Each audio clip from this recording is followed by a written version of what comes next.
The war had ended, but the silence that followed was louder than the explosions had ever been. The human fleet hung in orbit around the ruined world of Dareth 9, a planet once known for its blue oceans and silver cities. Now it was a wasteland. Smoke drifted through its shattered atmosphere, and the ground below still glowed with the aftermath of orbital strikes. Commander Ethan Cole stood at the viewport of the battleship Resolute, watching the planet turn slowly beneath him. He had lost count of how many worlds he'd seen burn, but Dareth 9 was different. This was where everything had started, where humanity had first made contact with the Zoreth Dominion, and where the war that nearly destroyed both species began. Most of his crew had already transferred to other assignments. The peace treaty had been signed 3 months ago, and the fleet was being dismantled piece by piece. Humanity was tired of fighting. Everyone wanted to go home. Everyone except Ethan. He had stayed. No one understood why. His orders were complete. His ship was to be decommissioned. The Resolute was old, scarred, and half its systems no longer worked. But Ethan refused to leave. Something inside him whispered that his mission wasn't over. Not yet. "Sir," a voice came from behind him. It was Lieutenant Mara Keene, his communications officer, and one of the few who hadn't yet transferred out. "Command has sent another recall order. They're requesting you report to Earth immediately." Ethan didn't turn around. His reflection stared back at him in the glass. Gray hair, tired eyes, and a uniform that had seen better days. "Acknowledge receipt," he said quietly, "but tell them I'm not leaving until the scans are complete." Mara sighed softly. "You've been running those scans for 2 weeks, sir." "The planet is dead. There's nothing left down there." "Maybe," he replied, "but I keep getting interference on the southern continent. Something's still moving." Mara frowned. "Could be residual energy from the bombardment." "Could be," Ethan said, though his tone made it clear he didn't believe that. When she left the bridge, Ethan closed his eyes and took a deep breath.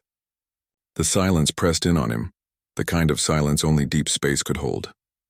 He thought of the people he'd lost during the war.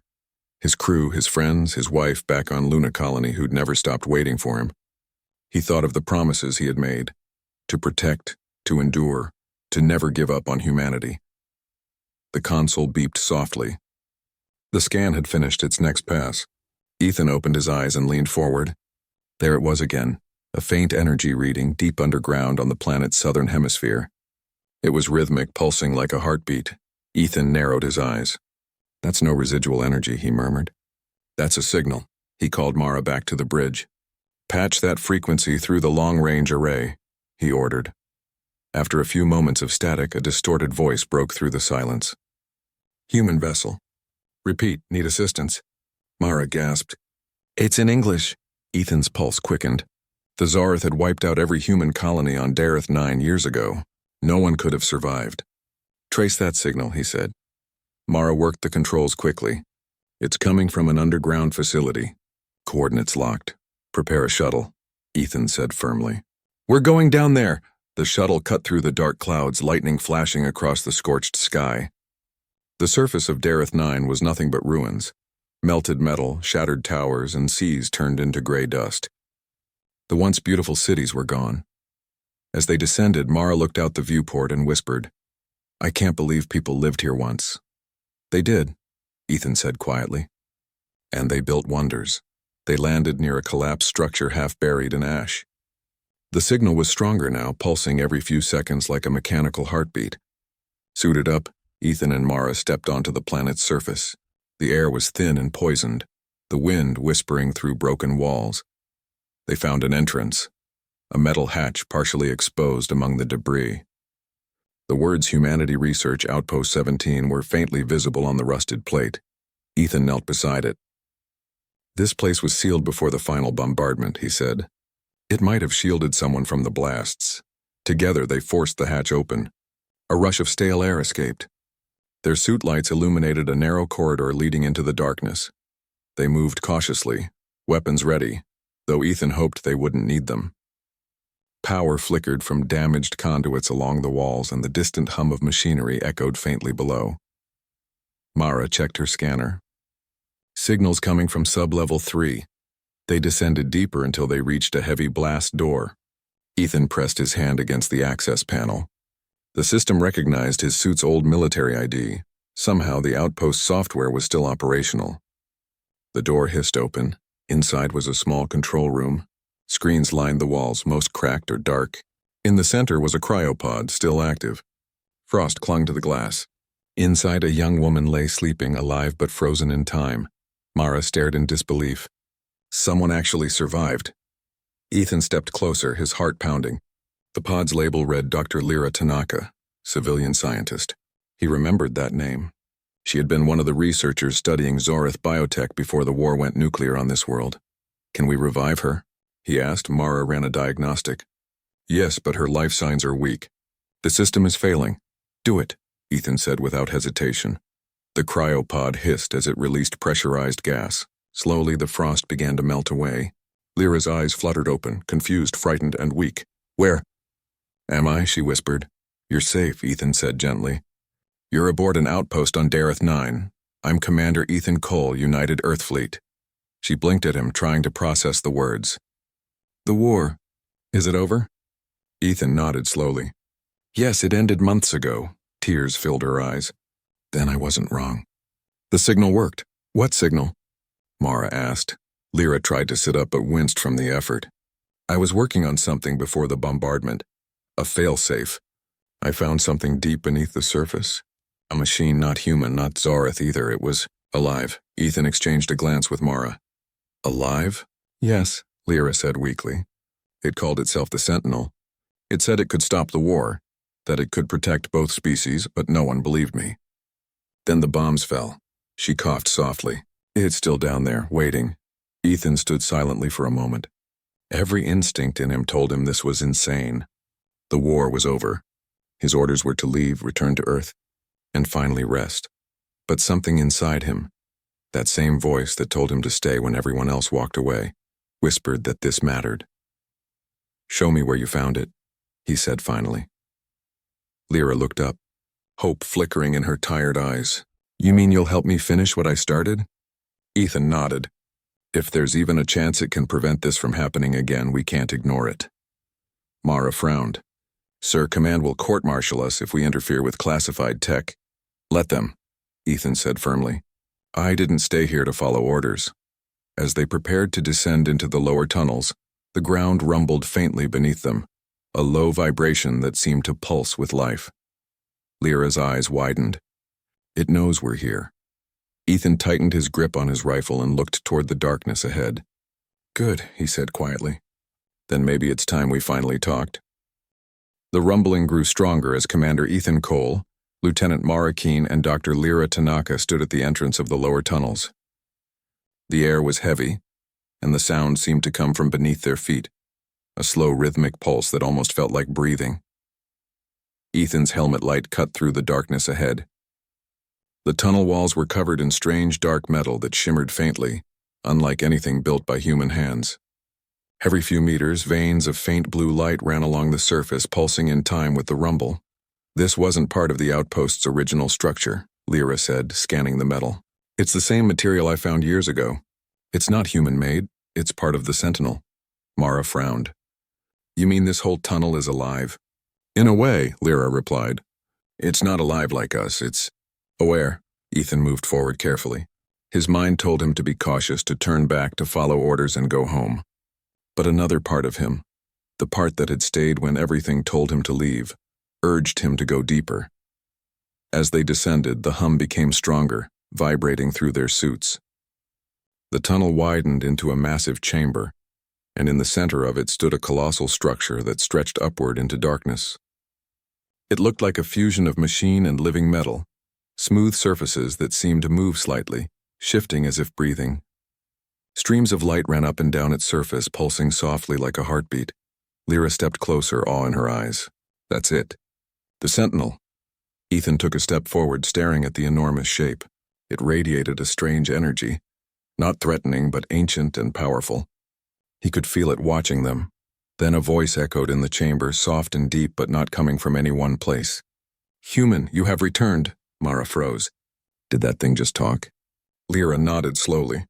"It communicates through resonance. It doesn't use sound. It uses vibrations that our suits translate into speech." Ethan took another step forward. You said we returned. You've seen humans before? Long ago, the voice replied. You came seeking power. But you were not ready. Now you come seeking peace, Ethan frowned. You're saying you know about the war. I know all that happens on this world. I felt your fire, your fear, your destruction. I slept, waiting for one who would listen. Lyra moved closer to a glowing console near the base of the Sentinel. It's responding to us just like before, she said. But I still don't know what it wants. Ethan looked at the towering structure. What are you? There was a pause, and then the voice replied, I am the last memory of those who built your kind. The words made all three of them stare in silence. What do you mean by that? Ethan asked quietly. Before you, before the Zareth, there were others. The First Makers. They built life and machines and flesh together to continue their knowledge. You are their descendants, though you do not remember them. I was created to guard what they left behind. Ethan's mind reeled. Humanity had always believed they were born from chance, evolution, struggle, survival. But this being was saying something else entirely. You're saying humans were created? Guided, not created. You were meant to grow beyond war. But you forgot. And now you repeat their mistakes. The Sentinel's lights pulsed brighter. The ground trembled slightly. Ethan steadied himself. If you've been watching, then you know the war is over. We made peace. Now peace built on fear is not peace. It will not last. The cycle will begin again. Lyra turned toward Ethan. This is what I was trying to tell Command before the bombardment. The Sentinel offered something, a way to end the cycle permanently. But no one listened. They thought I'd gone mad. Ethan looked at her. What kind of way? Lyra hesitated. It said it could merge knowledge. Combine understanding between species so neither would ever see the other as an enemy again. But it required both sides to agree, humans and Zareth.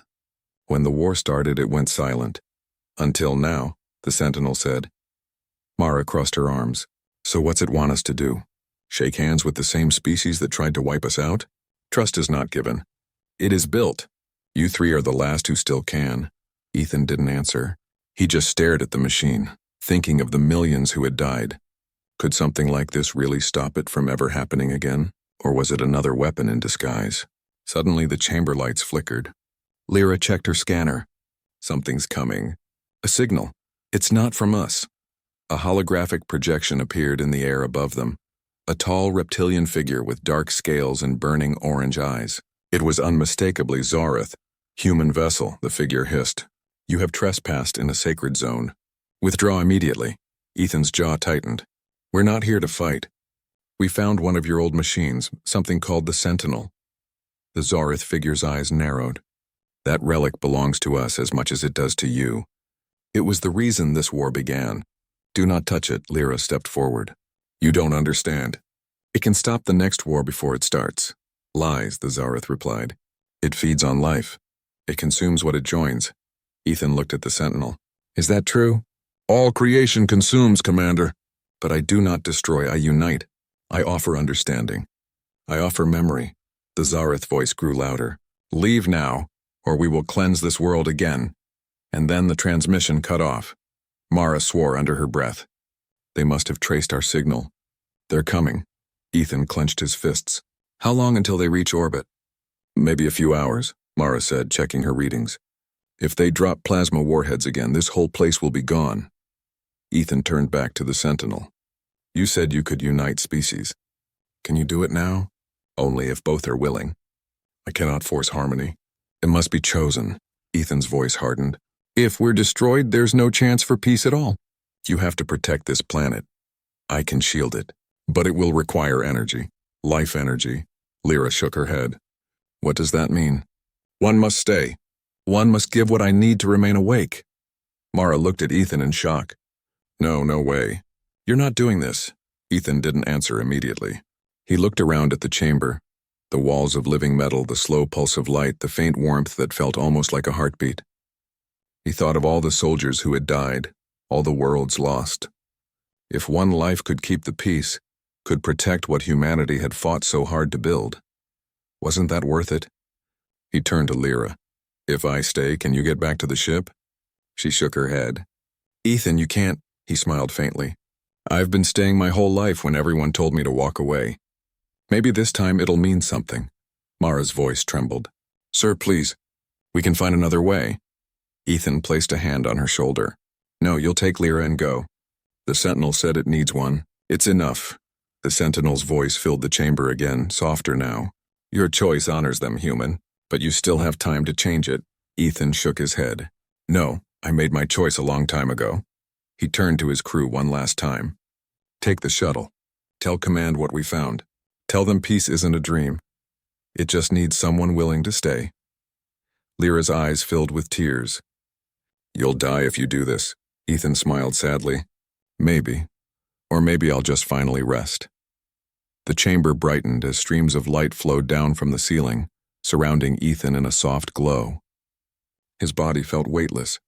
He closed his eyes as the sentinel's voice echoed one final time. Then let the cycle end here. Mara grabbed Lyra's arm, pulling her toward the exit as the ground began to shake violently. The walls of the chamber pulsed with blinding light. The last thing they saw before the blast door sealed was Ethan standing still, calm, his face peaceful as the energy surrounded him completely. The blast door shut with a loud echo, sealing the chamber where Ethan Cole stood. Light poured through the cracks as the sentinel awakened fully, its power shaking the ground. Mara and Lyra ran through the tunnels, their hearts pounding, the walls glowing brighter behind them. The rumbling grew stronger. Dust rained from the ceiling as they reached the upper levels. The faint blue lights that had lined the passageways now shone like rivers of fire. It felt as though the planet itself was waking up. Come on, Mara shouted over the noise. They climbed the last ladder and emerged into the surface ruins. The sky above was a storm of red clouds flashing with strange blue lightning. The air was alive with energy, and for a moment both women stopped and turned back. Below them, deep under the planet's crust, Ethan was still there. Lyra pressed her hand against the ground. He's still alive. I can feel the energy link. The sentinel has started merging. Mara grabbed her arm. We need to move. The Zareth ships are coming! They ran toward the shuttle, which was half buried under debris from the tremors. Mara climbed inside first, checking the systems. Engines are still good. Let's get off this rock. Lyra strapped in, glancing once more at the planet's horizon. If he succeeds, this might change everything. The shuttle lifted off just as the ground below split apart. Beams of blue light shot up from cracks in the surface, rising into the clouds. The entire planet glowed faintly as if it had become one living being. Above Dareth 9, the human battleship Resolute orbited silently. Automated systems detected massive energy surges from the planet below. The remaining human ships in the system began to retreat, fearing another catastrophe. At the same time, Zoreth warships appeared from hyperspace. Their dark hulls glimmered against the stars as they took formation, weapons charged and ready. Mara opened a channel to the fleet. This is Lieutenant Keen of the Resolute. Do not fire. Repeat, do not engage. There's something happening on the surface, and Commander Cole is still down there. The communication channel erupted in static before Admiral Harker's voice came through. Keen, are you out of your mind? That planet is going critical. Evacuate at once.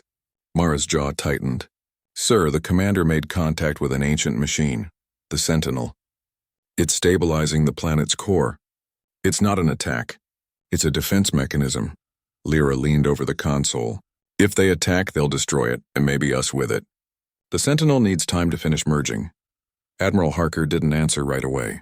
Then he said coldly, You have 15 minutes. After that, we're pulling out. That's final. The line cut, Mara exhaled sharply. 15 minutes. That's all we've got. Deep beneath the surface, Ethan Cole was surrounded by light. The Sentinel's voice echoed inside his mind. Calm, powerful, almost human. You have chosen to stay. Why? Ethan's voice was steady. Because if peace means anything, someone has to hold it together. Someone has to be willing to stay when everyone else walks away. The light pulsed brighter. You are merging with me. Your thoughts will become part of the network. You will not be human as you were. I know, Ethan whispered. Just promise me one thing. Speak. Protect them, all of them. Not just humans. The Zareth too. No more wars. Your will shall guide mine. The Sentinel's energy surrounded him completely. He felt warmth spreading through his body. Not pain, but peace. His heartbeat slowed until it matched the rhythm of the great machine. He saw flashes of memories, the first makers building worlds, creating life and watching it grow.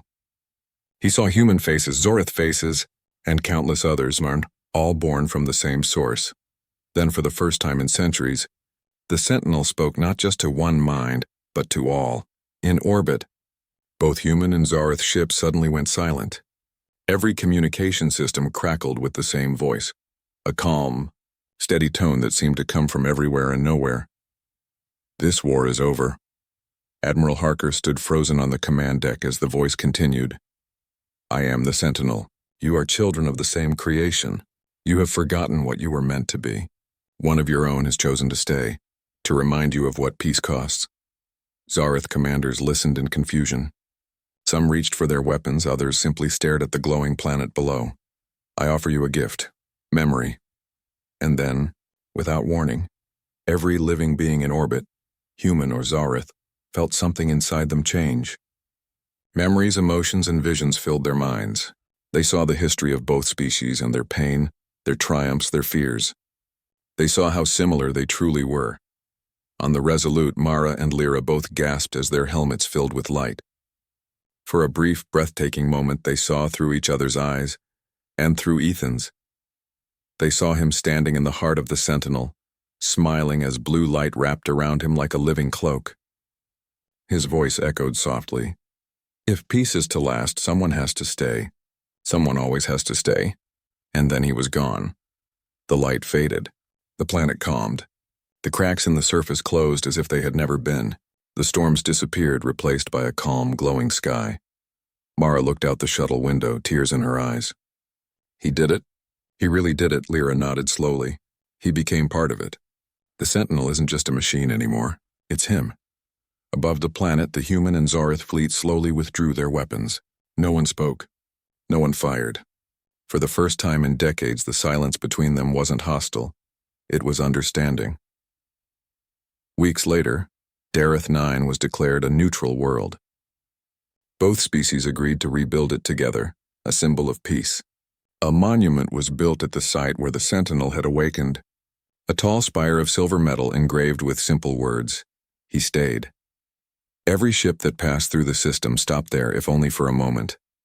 Pilots, soldiers, and travelers from both sides would stand in silence, feeling the faint hum in the air, the heartbeat of the Sentinel.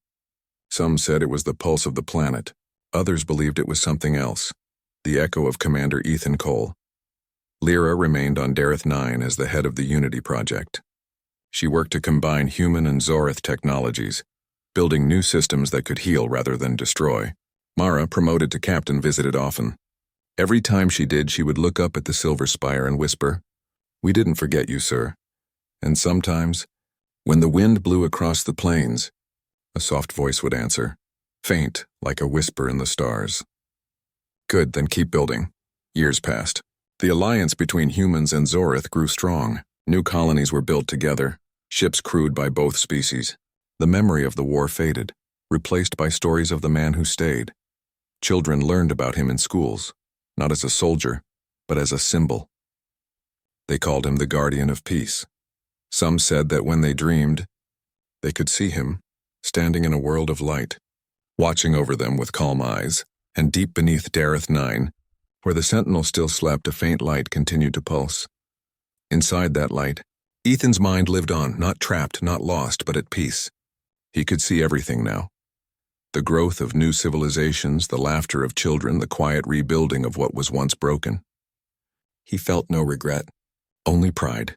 The Sentinel's voice spoke softly in his thoughts. You kept your promise. They are building again, Ethan smiled. Good, that's what humans do. No matter how many times we fall, we get back up. Will you ever rest? He looked at the stars shining above. Someday, but not yet. And so he remained, the man who stayed, the voice in the silence, the memory that refused to fade. His story became a legend, not of war, but of hope. Proof that sometimes one person's choice could change the fate of worlds. Because even when everything told him to walk away, he stayed.